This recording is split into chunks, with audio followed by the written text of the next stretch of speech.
everyone, welcome to Working On It. I'm Dr. A and I'm a clinical psychologist aiming to make your life just a bit more manageable. Remember, the tools and the tidbits that we pick up on this channel are purely educational. They can't replace therapy, but with some practice they can help you along in your daily life. So let's get started. Today we will be talking about how to be supportive.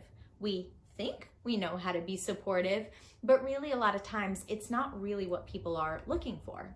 Oftentimes when people come to us and they're having a tough time and they're venting or looking for support from us, what do? We go to that instinct that we have of being the fixer. We say, okay, here's what we're gonna do. We try to come up with solutions. We offer them things.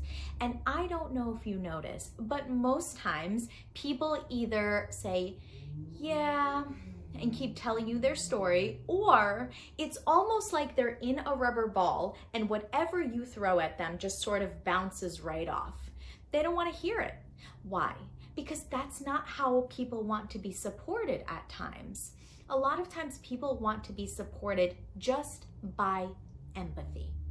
Just by being seen, being understood, being heard. They don't want a fixer. They don't want a solution. And it's funny because we can't even fix things in our own life. It's funny for us to think that we're going to go ahead and fix it for someone else.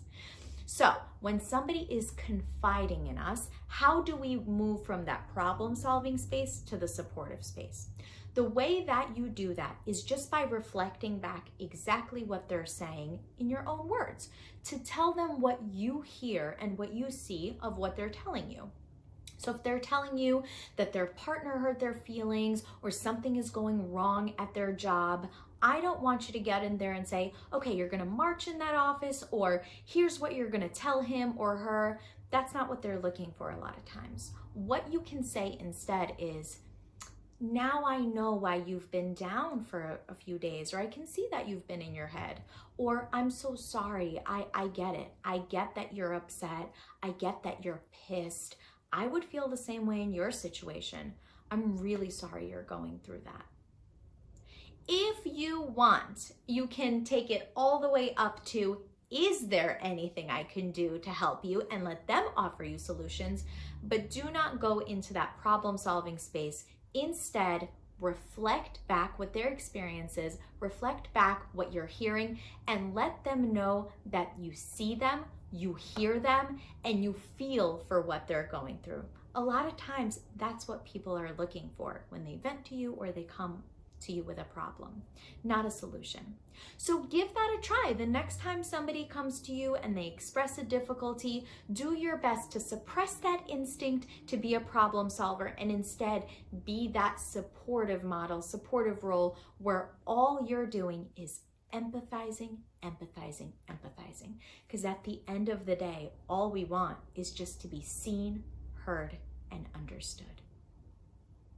I post videos every Tuesday and Friday, and in the next video, we will be talking about something very interesting, which is how to be happy versus being right, and the difference between the two, and why in our life we come to places where those two are at odds. I'll explain what I mean in the next video. In the meantime, you have lots of other videos to go to and check out. Hit subscribe and the notification bell. You'll be alerted when new content becomes available.